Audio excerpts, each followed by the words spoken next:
Good afternoon.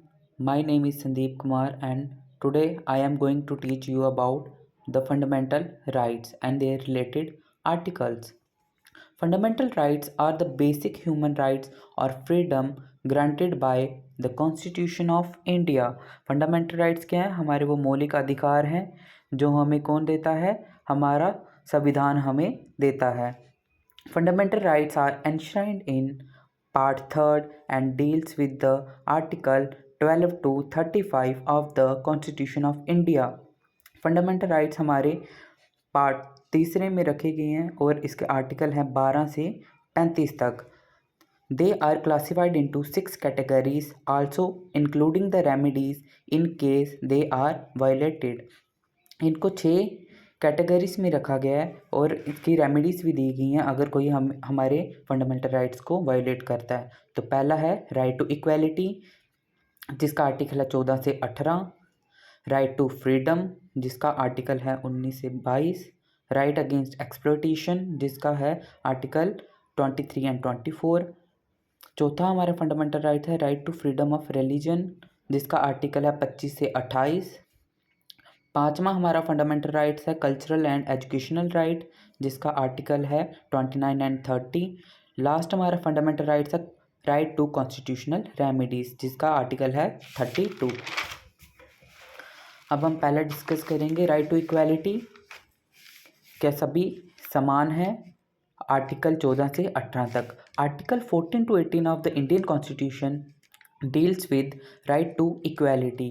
जो 14 से लेके 18 तक हमारा आर्टिकल है इंडियन कॉन्स्टिट्यूशन का, वो डील करता है राइट टू इक्वालिटी से. और ये आर्टिकल क्या कहता है? According to this right everyone should be equal in the eyes of law and no one should be discriminated on the basis of caste, colour, creed and language. ये article क्या बोलता है? सभी एक समान हैं कानून की नज़रों में और कोई भी डिस्क्रिमिनेट नहीं होगा, किसी के साथ भी भेदभाव नहीं होगा कास्ट को लेके, उसके रंग को लेके और उसकी जाति को लेके. दूसरा है राइट टू फ्रीडम.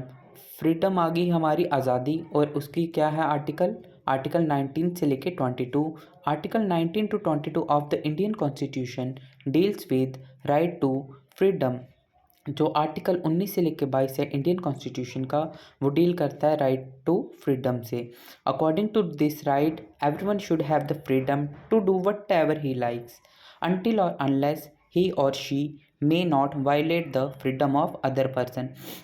ये हमारा अधिकार क्या कहता है कि हमें पूरी आज़ादी है कि हम क्या कर सकते हैं क्या नहीं कर सकते, पर हमें अपनी आज़ादी को ये भी देखना है कि वो दूसरों की आज़ादी को ख़राब ना करे. अब हमारा तीसरा क्या है? Right against exploitation. एक्सप्लॉयटेशन क्या होता है? अत्याचार. तो इसका आर्टिकल है हमारा आर्टिकल 23 एंड 24.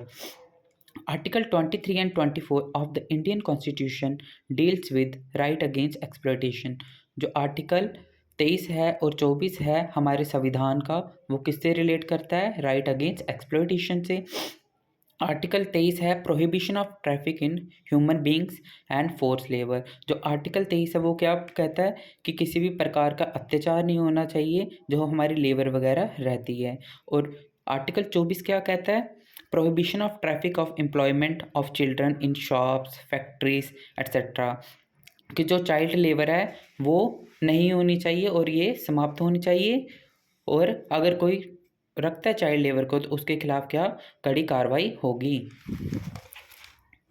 हमारा चौथा क्या है? चौथा फंडामेंटल राइट्स है right to freedom of religion.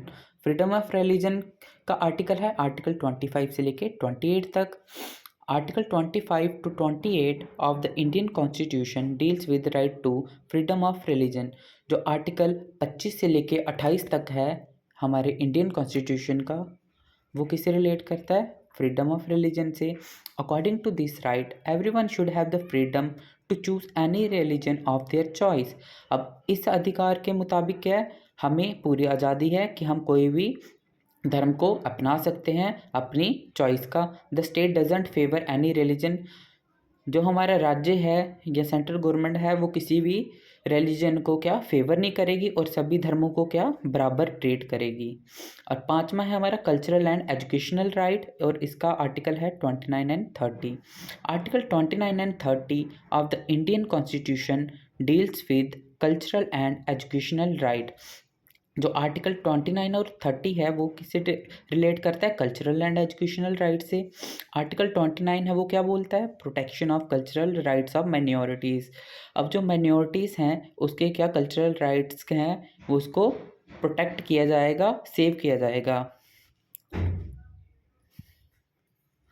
अब आर्टिकल है आर्टिकल 30। आर्टिकल 30 क्या बोलता है, rights of minorities to establish and administer educational institutions. Article 30 बोलता है, जो आर्टिकल 30 है वो क्या बोलता है, rights of minorities to establish and administer educational institution.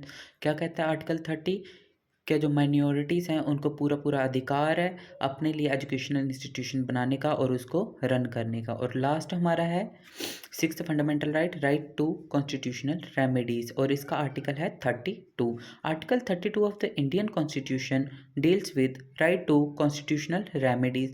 जो आर्टिकल 32 है इंडियन कॉन्स्टिट्यूशन का वो किससे रिलेट करता है, राइट टू कॉन्स्टिट्यूशनल रेमेडीज से। This is called the heart and soul of fundamental rights. और इसको क्या बोला जाता है, हार्ट एंड सोल। हार्ट हो गया हमारा हृदय और सोल होगी हमारी आत्मा, इसको क्या बोला जाता है, हृदय और आत्मा बोला जाता है फंडामेंटल राइट्स की। Citizen can go to the supreme court और high court if their rights are violated. जो सिटीजन्स हैं, नागरिक हैं, वो क्या कर सकते हैं, या तो सुप्रीम कोर्ट जा सकते हैं या हाई कोर्ट जा सकते हैं अगर उनके फंडामेंटल राइट्स वायलेट होते हैं। Courts can also issue writs to protect this rights. और कोर्ट क्या बहुत तरह की रिट्स भी इशू करती है इनको प्रोटेक्ट करने के लिए फंडामेंटल राइट्स को। Thank you.